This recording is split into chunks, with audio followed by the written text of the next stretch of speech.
ఇప్పుడు నేను ఒక దళిత నాయకుడిని. అయితే నాకు పార్టీలతో ఏం సంబంధం చెప్పండి? పార్టీలకేసి కొంతమంది పిలుగుతూ ఉంటారు. వాస్తవంగా నేను కానీ మన 2024లో ఈ రాష్ట్రంలో జరిగినటువంటి ఎలక్షన్ల నేపథ్యంలో తెలుగుదేశం పార్టీకి కానీ చేసినట్టుగైతే వాస్తవంగా మీరు గమనించండి. ఇక్కడ ఒంగోలు నియోజకవర్గం దామచర్ల జనార్దన్ గారికి చేశాను. ఆ తర్వాత కొండేపి నియోజకవర్గం వచ్చేసరికి మన మాల జాతికి చెందినటువంటి అతనికే ఓట్లు వేయాలని చెప్పి ఈ 2 నియోజకవర్గాల్లో చేశాను. రాష్ట్రం అంతా లేకపోతే అన్ని నియోజకవర్గాలు తిరిగి పార్టీ పరంగా నేను ఎక్కడా కూడా ప్రచారం చేసినటువంటి దాఖలాలు కూడా లేవు. కావాల్సింటే మీరు చూపించండి. ఎందుకంటే నేను అదే రాష్ట్ర ప్రభుత్వానికి తెలుగుదేశం పార్టీ తరఫున ప్రసారం చేసి తెలుగుదేశం పార్టీకి గెలిపే కోసం కృషి చేసినట్లయితే ఈరోజు మాల కార్పొరేషన్ చైర్మన్ పదవి ఇవ్వమని, లేకపోతే ఎస్సీ కమిషన్ చైర్మన్ పదవి ఇవ్వమని, లేదా లోకల్లో ఇప్పుడు మార్కెట్ యార్డ్ చైర్మన్ ఎస్సీ ఇది ఇవ్వమని అడిగేవాడినే కదా. కానీ నేను అడగల, నేను చేయలేదు కాబట్టి అడగల. నేను దళిత నాయకుడు, నాకెందుకు? ఏ పార్టీ అధికారంలో ఉంటే ఆ పార్టీ మరి ఆ రాజ్యాంగ హక్కులు కాలు రాస్తూ ఉంటే ఆ రాజ్యాంగ హక్కులు కాలు రాస్తున్నారని చెప్పి ఆ పార్టీల మీద పోరాటాలు చేస్తూ ఉంటాం. ఇక్కడ జనార్దన్ గారితో ఎందుకుంటున్నాం? ఆయన వ్యక్తిగతంగా మాట్లాడండి. మీరు జనార్దన్ గారిని వ్యక్తిగతంగా ఆలోచించండి. వ్యక్తిగతంగా ఎంత మంచోడు. నిన్న నేను ఆయన దగ్గరికి వేరే పని మీద వెళ్తే కరుడు కట్టినటువంటి ఆయన తెలుగుదేశం పార్టీలో ఉన్నటువంటి ఒక కార్యకర్త వచ్చి ఒక పని మీద అడిగితే ఆ పని నిజమైందా కాదా, అది జెన్యునా కాదా, చేయొచ్చా చేయకూడదా, 1కి 4 సార్లు విచారించి ఆలోచించి చేస్తున్నాడు. కరుడు కట్టినటువంటి తెలుగుదేశం పార్టీ కార్యకర్త కూడా న్యాయాలు ఒక పక్క ఆయన డీజేఆర్ ట్రస్ట్ అని పెట్టి వాళ్ళ సతీమణి పిల్లలిద్దరూ అనేక రకాలైనటువంటి ప్రజల్లోకి సేవా కార్యక్రమాలు తీసుకెళ్తూ ఉంటే అందరూ చూస్తున్నారు. ఏ విధమైన సేవా కార్యక్రమాలు చేస్తున్నారు నియోజకవర్గంలో, అవునా కదా? ఈ విధంగా చేస్తున్నారు. ఇంకొక పక్క ఈయన ప్రజల్లో చొచ్చుకొని పోయి 20-25 సంవత్సరాల నుంచి కొత్త కూరగాయల మార్కెట్ దగ్గర ఆర్టీసీ డిపో ఎదురుగా ఉన్నటువంటి రోడ్డుని స్తంభింపజేసి ఆక్రమింపజేసి ఒక అతను దొంగ పట్టాలు సృష్టించుకొని మున్సిపాలిటీ అధికారుల మీద కోర్టుకెళ్ళి స్టే తెచ్చి ఆపేశాడు. 25 సంవత్సరాల నుంచి రోడ్డు అటకాయించి ఆక్రమించుకొని దీని మీద నేను ఒక వీడియో కొట్టి అక్కడ ఇది అక్రమంగా ఆక్రమించుకున్నాడని చెప్పి రిప్రజెంటేషన్ ఇస్తే ఈరోజు అక్కడ ఒక సమావేశాన్ని ఏర్పాటు చేసి దాన్ని తొలగించి రోడ్డు వేసి క్లియర్ చేస్తున్నాడు.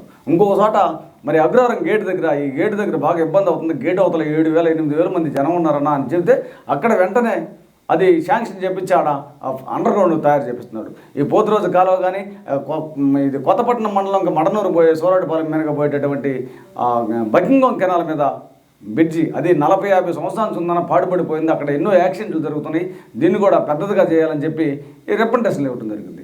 ఈ నగరంలో నియోజకవర్గంలో పడి అనేక కార్యక్రమాలు, ఇప్పుడు మళ్ళా ఎయిర్పోర్ట్ అంటాడు, ఫిష్ యార్డ్ అంటాడు, అనేక రకాలైనటువంటి సేవా కార్యక్రమాలు సేవా దృక్పథంతో అసలు నగర సుందరం జనార్దన్ గారితో సాధ్యమనేటటువంటి విధంగా జనార్దన్ గారు ఒక ఫ్రెండ్ నాకు. కాబట్టి మీరు అసలు గమనించాల్సింది ఎందుకు చెప్పుకుంటున్నారు మీరు? నాకు అర్థం కావట్లేదు.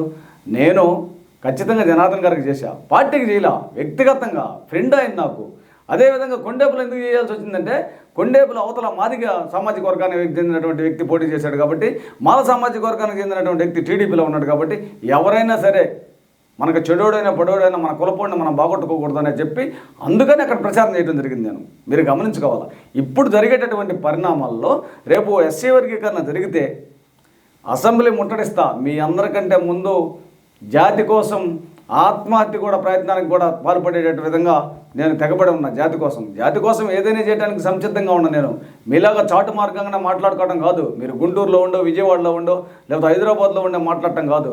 ఈరోజు జరుగుతున్నటువంటి పరిస్థితులను బట్టి ఒక ఆయన ముడ్డి కింద నీళ్ళు వచ్చేసరికి అప్పటికప్పుడు ప్రత్యక్ష దళిత సంఘాల్లో దళిత ఉద్యమంలోకి దళిత పోరులోకి వస్తాడు. ఇంకొక ఆయన మరి ఆయన ముడ్డి కిందకి నీళ్ళు వచ్చేకి వస్తారు. ముడ్డుల కింద నీళ్ళకి వచ్చేది కాదు. దాదాపు 20-22 సంవత్సరాల నుంచి జాతి కోసం, జాతి ప్రయోజనాల కోసం, జాతి సమస్యల మీద పోరాడుతున్నాను. ఇది అందరికీ తెలిసిన విషయమే. అంతేగాని పార్టీలకి నన్ను పొలిమితే అది సబబు కాదు. ఏది ఏమైనా రేపు 2029లో కూడా ఎలక్షన్స్ ఏమైనా జరిగితే మళ్ళా వ్యక్తిగతంగా వ్యక్తిత్వంగా మరి ఇంకొక ఆయన వచ్చి వాస్తవంగా పలానోడు మనల్ని ఇబ్బంది పెట్టాడు, అక్రమ కేసులు పెట్టాలంటాడు. దేనికి కూడా సుముఖంగా లేడు. దానికి అలాంటి వాటికి అన్యాయమైనటువంటి పనులు చేయడానికి ఒప్పుకోవట్లేదు జనార్దన్ గారు. న్యాయంగా పనులు చేస్తున్నాడు. మరి ఈ నియోజకవర్గం మీద పడి ఎక్కడ ఏ సమస్య ఉన్నా కూడా నిన్న వాడెవడు విజయనగర కాలనీ వడ్డిపాలెంలో అక్కడ ఉన్నటువంటి ఇంటి పట్టాల స్థలంలో గొడవ జరిగితే నేరుగా ఆర్డీఓ గారిని పోలీసులను తీసుకెళ్ళి అక్కడికి వెళ్ళి వాళ్ళందరిని కూర్చోబెట్టి సమాలోచనలు తీసుకొచ్చి పరిష్కార మార్గం చేస్తున్నాడు.